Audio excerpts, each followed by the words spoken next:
Les gars, j'espère que vous allez tous bien. Content de vous retrouver pour cette petite vidéo avant-match. Barça, Las Palmas, match de Liga. On s'est bien diverti pendant cette semaine Ligue des Champions, mais le Barça doit enchaîner. Le Barça joue déjà demain tôt. Qui dit match tôt dit match piège. Souvent, les matchs du Barça qui se jouent en après-midi se passent pas très bien, ou en tout cas sont plus difficiles que prévu. On va parler un petit peu de Las Palmas. Qu'est-ce que ça vaut? Est-ce que c'est un match gagné d'avance? Le retour de Lamine Yamal, un 11 idéal de ma part, en prenant en compte bien sûr le fait que Casado soit suspendu. Il y a aussi une répétition de match importante. Et je terminerai par un pronostic. D'ailleurs, pour tout ce qui est pronostic, ça se passe avec Unibet qui va vous offrir 100 € de bonus. C'est du free bet, ça se passe après votre inscription. D'ailleurs, c'est interdit en moins de 18 ans, je le précise. Vous avez des cotes intéressantes, même si le Barça, c'est pas très tentant de les jouer parce que bon, c'est à domicile, la cote est basse. Mais en jouant les buteurs, on peut trouver une cote intéressante. Un petit peu plus tard, je vous partagerai ma cote pour ce match. Lien dans la description donc pour profiter du bonus de 100 €. Et on commence avec, petite mauvaise nouvelle, si on peut appeler ça comme ça, Inigo Martinez qui souffre de douleurs musculaires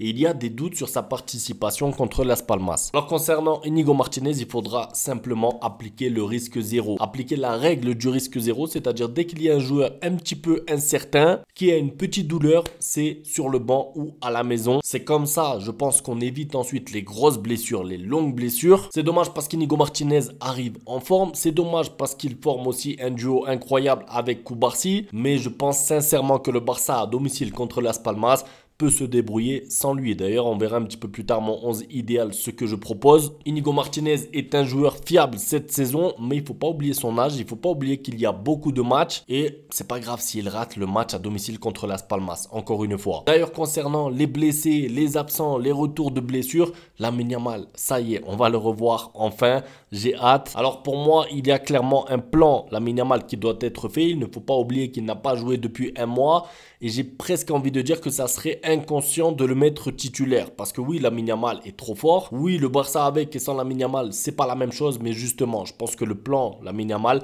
ça doit être de le revoir un petit peu, quelques minutes par-ci par-là et ensuite d'être titulaire. De toute façon, je vous rappelle une chose, les gars, le Barça joue déjà mardi, encore une fois en Liga. Ça veut dire que là, les matchs s'enchaînent. Liga, Ligue des Champions, il n'y a plus d'histoire de trêve internationale. Si on ne voit pas Lamine Yamal titulaire aujourd'hui, de toute façon, il sera titulaire mardi. Et il vaut mieux ça plutôt que le faire jouer titulaire contre Las Palmas et qu'il se blesse. C'est pour ça que j'appelle ça le plan Lamine Yamal, c'est parce que j'ai envie de le revoir vraiment progressivement. Déjà, il revient dans le groupe, le voir jouer 15-20 minutes en deuxième mi-temps et ensuite, mardi, être titulaire. Ça me paraît cohérent. Maintenant, concernant la Liga, je pense que le Barça a grillé suffisamment de jokers. Non, je sais pas. Qu'en pensez-vous? Défaite contre la Real Sociedad, match nul contre le Celta Vigo.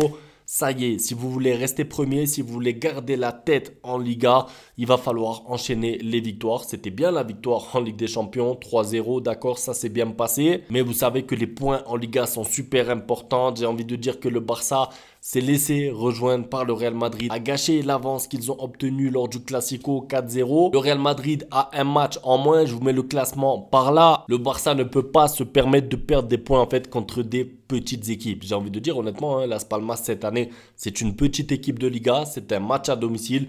Vous n'avez pas le droit de perdre des points, vous n'avez pas le droit de ne pas être concentré. En plus, ce qui me plaît, c'est que le Barça joue avant le Real, ce qui peut mettre une pression supplémentaire parce que là, le Real, ça va pas, hein, je vous le dis. J'ai regardé un peu la presse madrilène, les critiques envers Mbappé, les blessures qu'ils ont aussi en nombre. Ça me rappelle un petit peu le Barça de l'année dernière. Ils ont presque un blessé par match. Là, je crois que c'est Camavinga qui s'est blessé encore. Vinicius qui est bientôt sur le retour, mais pas encore. Mbappé, on ne sait pas s'il va jouer, pas jouer. Bref, ils ont beaucoup d'absents. Il se peut qu'ils perdent des points contre Getafe, même si vous savez que Getafe, c'est le meilleur ami du Real Madrid. Ça veut dire que c'est une banlieue à Madrid. C'est une ville dans Madrid. Je pense pas qu'ils donneront le match, mais voilà, je pense que le Real Madrid s'en sortira contre Getafe. Donc, raison de plus pour gagner ce match à tout prix. En fait, j'ai vraiment envie de revoir un Barça faire une série de victoires. Parce que oui, c'est bien de gagner en Ligue des Champions. Vous êtes là, deuxième, troisième, quatrième, ok, d'accord. Mais on veut revoir un Barça qui enchaîne les victoires. 3, 4, 5 victoires. Et ensuite, quand tu arrives au match contre l'Atlético Madrid juste avant la trêve hivernale,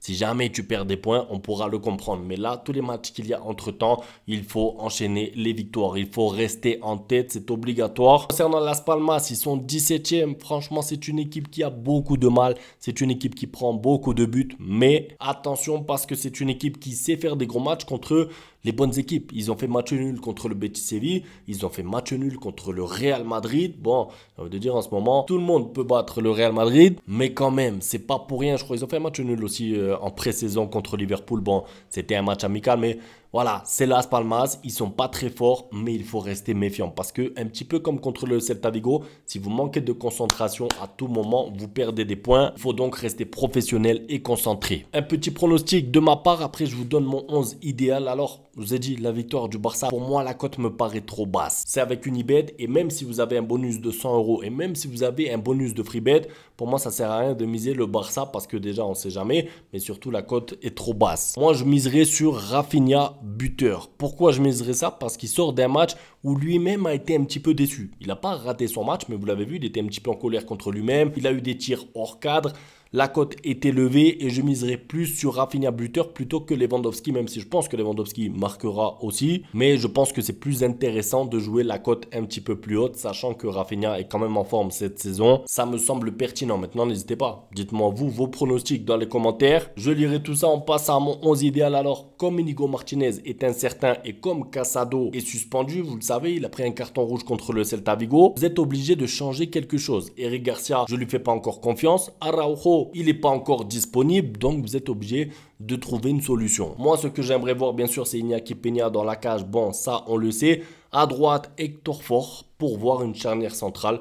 Koundé, Koubarsi. Je sais que Koundé n'a pas joué dans l'axe depuis un petit moment, mais je pense que contre Las Palmas, qui est l'une des pires attaques de la Liga, ça va tenir. Tu joues avec Koundé, qui est ancien défenseur central, avec Koubarsi, je vois pas comment ça ne tient pas. Au-delà de ça, je trouve que Hector Fort mérite un peu de temps de jeu. J'ai aimé son entrée face au Celta Vigo quand il est rentré à la mi-temps à la place de Martin. Et à gauche, Baldé. Retour de Baldé. Bon, c'est un petit peu dommage parce que la défense, en fait, c'est toujours ça. J'ai l'impression depuis quelques semaines. Quand il y a 3 joueurs de la défense type, le 4e n'est pas là. Quand c'est pas Inigo, c'était Baldé. Quand maintenant Baldé revient, Inigo n'est pas là. Bon, c'est comme ça, on fait avec. Tant qu'il vous manque 15 joueurs, j'ai envie de dire, ça va. Parce que le problème, c'est quand vous commencez à avoir 2-3 absents dans la même ligne, là, ça devient difficile. Donc là, ça me paraît une défense cohérente quand même. Milieu de terrain avec, du coup, pas de Casado, je vous ai dit. Donc Gavi, Pedri, simple. Pourquoi aller chercher des complications? Oui, mais parce que non. Simple. Gavi qui peut être largement titulaire. Il s'est reposé un petit peu au milieu de semaine en étant remplaçant en Ligue des Champions. Pedri trop fort à ce poste-là.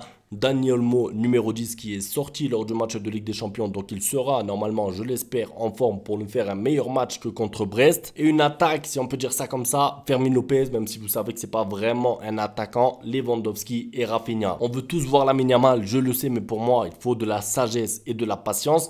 Et pour Ferran Torres, lui aussi, ça fait 1 mois et demi qu'il n'a pas joué. Pour moi, c'est pas pertinent de le mettre titulaire. Dites-moi ce que vous pensez de ce 11 qui, pour moi, est compétitif, tout en respectant la forme des joueurs, les profils des joueurs et la règle zéro risque concernant Lamine Yamal et Inigo Martinez. Concernant De Jong, évidemment, sur le banc, pour l'instant en tout cas. On verra sa progression au fil de la saison, mais pour l'instant, c'est mérité. Un grand merci à tous pour le soutien. On se retrouve demain pour la suite. N'oubliez pas, si vous voulez miser, 100 € offerts avec Unibet. Interdit aux moins de 18 ans, le lien est dans la description. Ciao.